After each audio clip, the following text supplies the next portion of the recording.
नमस्कार बच्चों। भारत में राष्ट्रवाद का उदय और विकास, आज हम इस विषय पर चर्चा करेंगे। यह विषय यूनिवर्सिटी एग्जाम्स में पूछा जाने वाला एक महत्वपूर्ण विषय है। इस पर निबंधात्मक प्रश्न अक्सर पूछ लिए जाते हैं और कारणों पर अलग अलग, जैसे कि इल्बर्ट बिल विवाद पर और राष्ट्रीय साहित्य पर अलग से भी प्रश्न पूछ लिए जाते हैं 250 शब्दों की शब्द सीमा में। इसलिए आप इस विषय को अच्छे से पढ़ें, बहुत ही सरल और सुगम है।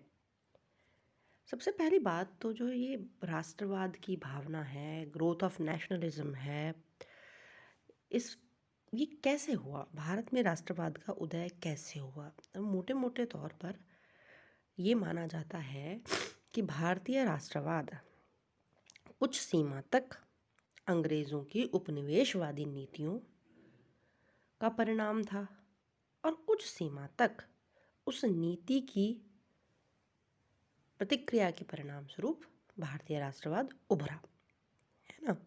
19वीं शताब्दी के उत्तरार्ध में भारतीय राष्ट्रीय जागरण अंग्रेजी औपनिवेशिक शासकों को नहीं भाया। शुरू शुरू में जब राष्ट्रवाद की भावना उभर रही थी, वो हमारे ब्रिटिश जो शासक थे उनको पसंद नहीं आई। पहले पहले तो अंग्रेजी विद्वान शासकों ने भारत में राष्ट्रीयता के अस्तित्व को मानने से ही इनकार कर दिया। वो कहते हैं 1883 में डॉक्टर श्री J.R. सीले, ठीक है, J.R. सीले एक बहुत बड़े विद्वान हैं, भारतीय राष्ट्रवाद पर काम करने वाले ब्रिटिश विद्वान हैं। वो कहते हैं कि भारत को वो भारत को केवल एक भौगोलिक इकाई की संज्ञा देते हैं। कहते हैं भारत एक भौगोलिक इकाई मात्र है, इसमें राष्ट्रीय एकता की कोई भावना नहीं है, ठीक है। तो ये ब्रिटिश प्रशासकों में से हैं, ब्रिटिश विद्वानों में से हैं, जो भारत में राष्ट्रवाद की भावना को स्वीकार ही नहीं करना चाहते। 1884 में जॉन स्ट्रेची, जो कि ICS सर्विस में थे, उन्होंने कैम्ब्रिज यूनिवर्सिटी में भाषण दिया और वहाँ पर उन्होंने कहा, भारत के विषय में सबसे पहली तथा प्रमुख आवश्यक जानने योग्य बात यह है कि भारत न एक है और न था। और अंत में यह भी भविष्यवाणी करते कि उन्होंने कि भारत कभी भी एक संयुक्त राष्ट्र नहीं होगा। तो जब शुरू में भारतीय राष्ट्रवाद उभर रहा है, तब ब्रिटिश प्रशासक ये मानने को ही तैयार नहीं है कि भारत एक संयुक्त राष्ट्र है और भारतीय लोग राष्ट्र के प्रति कोई भावना रखते हैं।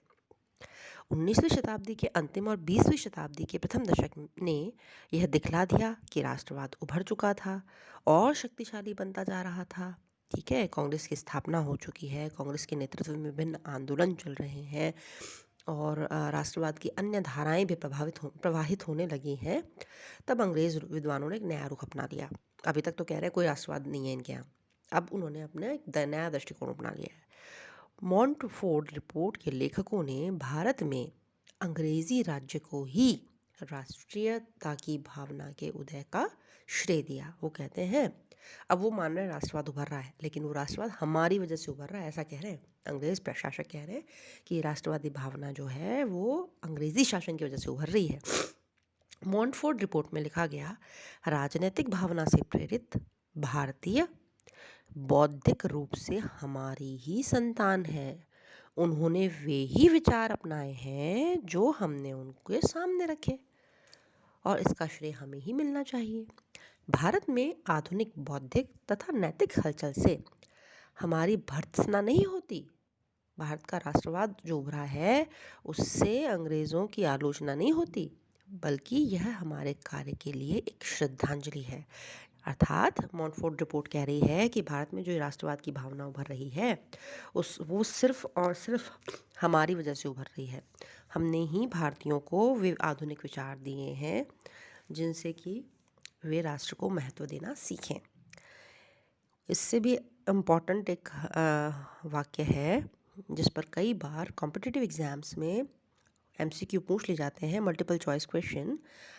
आर कूपलैंड ने और भी अधिक स्पष्ट शब्दों में लिखा, भारतीय राष्ट्रवाद तो अंग्रेजी राज्य की ही संतति थी। मतलब भारतीय राष्ट्रवाद ब्रिटिश शासन की संतान था। लेकिन कुबलन जो है वो ये कहना भूल गए कि ये भारतीय राष्ट्रवाद एक अनैच्छिक संतति थी। मतलब माता पिता चाहते नहीं थे कि ये संतति हो, ऐसी संतान पैदा हो, और पैदा होने के बाद अंग्रेज़ों ने इसका गला घोटने के लिए बहुत कुछ किया। उन्होंने बहुत सारे मेजर्स अपनाए कि भारतीय राष्ट्रवाद पैदा होते ही समाप्त हो जाए। इसलिए हम कह सकते हैं कि भारतीय राष्ट्रवाद अंग्रेज़ों की अनैच्छिक संतति थी, जिसे उन्होंने जन्म के समय दूध पिलाने से ही इनकार कर दिया और उसका गला घोटने का प्रयास किया। यह कहना ठीक होगा कि भारतीय राष्ट्रवाद कुछ अंश में समूचे संसार में उभरते हुए राष्ट्रवाद और आत्मनिर्णय की भावना कि हम अपना डिसीजन खुद लेंगे, जो कि कहाँ से प्रारंभ हुआ था, फ्रांसीसी क्रांति से, का ही भाग था। आंशिक रूप से भारतीय पुनर्जागरण, भारत में जो पुनर्जागरण आंदोलन शुरू हुआ था ना, ब्रह्म समाज, आर्य समाज, रामकृष्ण मिशन, ये जो सारी घटनाएं घटी उसका भी परिणाम था। और आंशिक रूप से भारत में अंग्रेज़ों द्वारा प्रारंभ किए गए आधुनिकीकरण, जैसे कि रेलवे, न्यूज़पेपर्स का प्रारंभ, इन सब का परिणाम था। और आंशिक रूप से भारत में चल रही औपनिवेशिक नीतियों के प्रति तीव्र प्रक्रिया का परिणाम था। ठीक है, तो भारतीय राष्ट्रवाद के लिए अलग अलग चीज़ें उत्तरदायी थीं। पूरे विश्व में ही राष्ट्रवाद उभर रहा था फ्रांसीसी राज्य क्रांति के बाद। फिर भारत में पुनर्जागरण जो हुआ था, रेनेसां रेफॉर्मेशन जो हुए थे, उसने भी भारतीय राष्ट्रवाद को जोड़ दिया। फिर अंग्रेज़ों ने भारत के अपने ही हितों के लिए, औपनिवेशिक स्वार्थों के लिए, उन्होंने जो भारत का राष्ट्र आधुनिकीकरण किया, संचार के साधनों की व्यवस्था की, डाक तार और रेलवेज़, उनकी वजह से भी भारत में एकीकरण हुआ और भारत का राष्ट्रवाद उभरा। और आंशिक रूप से अंग्रेज़ों ने जो कठोर भेदभावपूर्ण औपनिवेशिक नीतियाँ अपनाई, उनकी वजह, उनके विरुद्ध प्रतिक्रिया के रूप में भी भारतीय राष्ट्रवाद उभरा। तो अब हम एक एक करके भारतीय राष्ट्रवाद के उभरने के कारणों पर चर्चा करेंगे। विषय लंबा होने के कारण इस टॉपिक को मैं 2 वीडियोज़ में कवर करूँगी। तो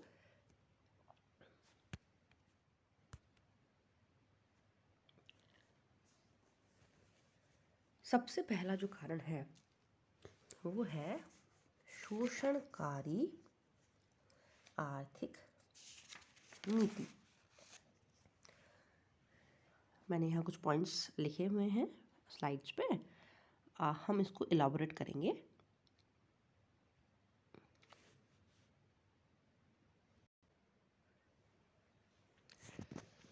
तो शोषणकारी आर्थिक नीति के तहत गांवों की आत्मनिर्भरता को समाप्त कर दिया गया। भूमि कर या लगान की राशि बहुत ज़्यादा रखी गई। इसके साथ ही साथ कृषि का वाणिज्यीकरण कर दिया गया। कृषि का वाणिज्यीकरण मतलब भाई अंग्रेज़ों के यहाँ चल रही थी औद्योगिक क्रांति, उनके उद्योगों को, जैसे कि वस्त्र उद्योग विशेष था, उनके उद्योगों को कच्चा माल चाहिए था। ये कच्चा माल कहाँ से आएगा? ये कच्चा माल भारत से आएगा। और पहले किसान अनाज पर ध्यान देते थे, अनाज ज़्यादा उगाया जाता था, लेकिन अब अंग्रेज़ी उद्योगों की मांग के अनुसार रुई और जूट जैसी कैश क्रॉप्स उगाने के लिए, नील जैसी कैश क्रॉप्स उगाने के लिए दबाव डाले जाने लगा, जिससे कि एक अकाल भी बढ़े। जंगल कानून अधिकार पारित कर चरागाहों और जंगल की भूमि के उपयोग करने के जो देशी लोगों के अधिकार थे वो छीन लिए गए। इसके अलावा ब्रिटेन के जो व्यापारी थे, उनके हित में भारतीय परंपरागत उद्योग धंधों का, भारतीय हस्तशिल्प का नाश हो गया। ब्रिटिश नीति के परिणाम स्वरूप सबसे पहले भारत का वस्त्र उद्योग नष्ट हुआ। ब्रिटेन ने अपने उद्योगों के लिए भारत को कच्चा माल पैदा करने वाले देश में बदल दिया और ब्रिटिश कारखानों में बनी वस्तुओं की खपत के लिए भारत को एक मंडी का रूप दे दिया गया। उसको भारत को एक मंडी के रूप में प्रयोग किया गया। भारतीय हस्तकार और शिल्पी बर्बाद होने लगे। क्योंकि मशीनों से बना हुआ माल सस्ता होता है, हाथ से बना हुआ माल समय भी लगता है, उसको बनाने में मेहनत भी लगती है और थोड़ा महंगा भी होता है। ऑब्वियस सी बात है कि जनता सस्ते माल को ही प्रेफर करेगी। ब्रिटेन के पूंजीपतियों ने चाय बागान, कोयला खानों, रेलवे, बैंकों आदि में अपनी पूंजी लगाई। भाई भारत में रेलवे का जो विकास हुआ, रेलवे का जो विस्तार हुआ, वो किसने किया? ब्रिटिश कंपनियों ने ठेके लिए यहाँ पर रेलवे के विस्तार के लिए, तो उन्होंने यहाँ पूंजी लगाई। स्वदेशी उद्योगों के पतन से भारत की गरीबी में वृद्धि हुई।